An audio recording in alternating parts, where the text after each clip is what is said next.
ಮಾಡಿ Hindu man adopted Muslim child in Lucknow ಅಂತ ಹೊಡಿರಿ ಸರ್. ಸೊ ಅಲ್ಲಿ ನಿಮಗೆ ಒಂದು ಕೇಸ್ ಬರುತ್ತೆ. ಐಕುಲಾಲ್ ಸಂದಿಲ್ ಹಿಂದೂ ವೆಂಡರ್, ಅದೊಂದು ತುಂಬ ಅವಾಗ ಸೆನ್ಸೇಷನ್ ಕ್ರಿಯೇಟ್ ಮಾಡಿದಂಥ ಒಂದು ಕೇಸು ಲಕ್ನೋವಲ್ಲಿ. ಇದು 2010 ಅನ್ನೋದ್ರಂತೆ. ಸೊ ಇವ್ರು ಬಂದು ಏನು ಹೇಳಿದ್ರು ಅಂದರೆ, ಸರ್ ನನ್ನ ಹತ್ರ ಒಂದು ಕತೆ ಇದೆ, ಕತೆ ಅಲ್ಲ ಒಂದು ಕೇಸ್ ಆಗಿದೆ ಯಾವುದೋ ಇದು.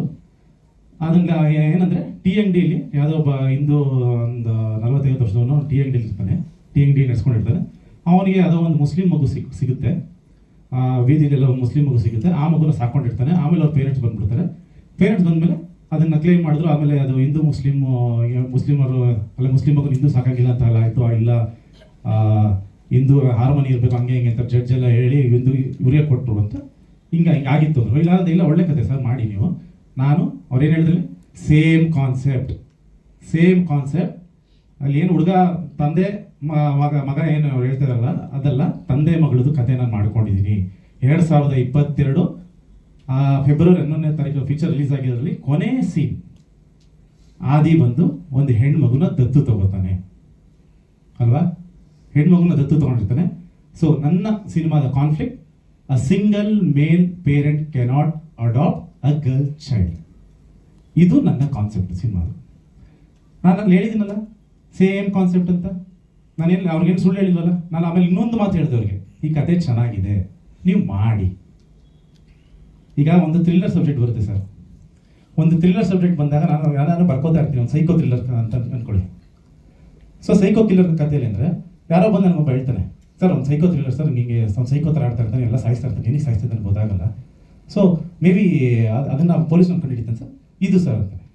ನಾನು ಹೇಳ್ತೀನಿ, ಇಲ್ಲಪ್ಪ ನಾನೊಂದು ಸೈಕೋ ಥ್ರಿಲ್ಲರ್ ನಾನು ಕತೆ ಮಾಡ್ಕೊಂಡಿದ್ದೀನಿ, ನಾನು ಈ ಕತೆ ಮಾಡಲ್ಲ, ನೀವು ಬೇರೆಯವ್ರಿಗೆ ಯಾರು ಹೇಳ್ಕೊತೀನಿ ಅಲ್ವಾ, ಇದೇ ಥರ ನಾನು ಹೇಳಿರ್ತೀನಿ. ಸೊ ಅದಾದಮೇಲೆ ಸಿನಿಮಾ ರಿಲೀಸ್ ಆದಮೇಲೆ ಈಗ ಇನ್ನೊಂದು ವಿಡಿಯೋ ಅವ್ರ ಬಾಯಿಂದ ಬಂದಿರೋಂಥದ್ದು, ಇನ್ನೊಂದು ವಿಡಿಯೋ ಹೇಳ್ತೀನಿ ಕೇಳಿ.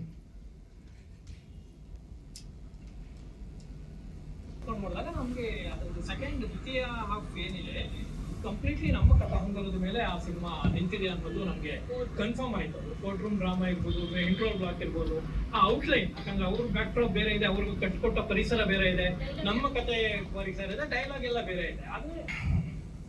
ಸೊ ಕೇಳಿಸ್ಕೊಂಡ್ರಿ.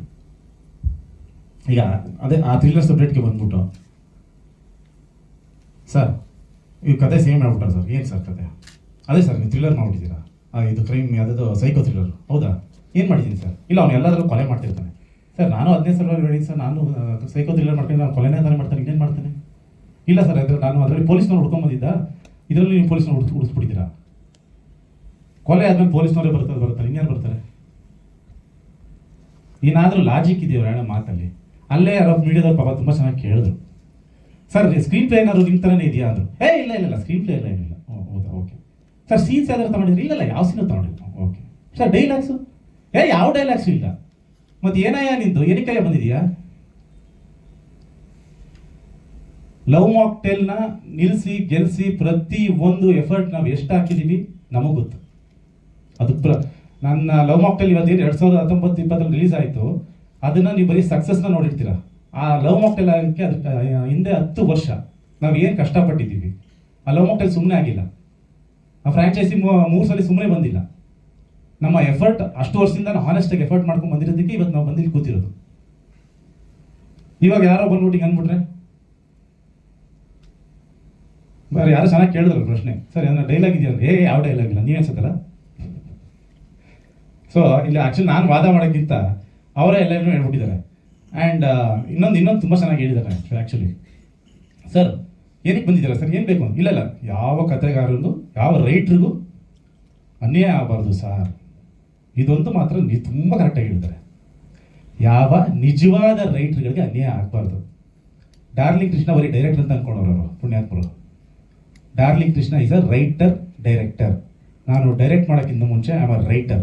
ಫಸ್ಟು ನಾನು ಕತೆ ಬರೆದಿದ್ದೀನಿ, 4 ವರ್ಷ ಈ ಕತೆನ ನಾವು ಬರೆದಿದ್ದೀವಿ, ಬರೆದ ಮೇಲೆ ಡೈರೆಕ್ಟರ್ ಆಗಿರೋದು. ಸೊ ಅನ್ಯಾಯ ಆಗಬಾರ್ದು ಯಾರಿಗೆ? ನಿಜವಾದ ರೈಟ್ರ್ಗಳಿಗೆ.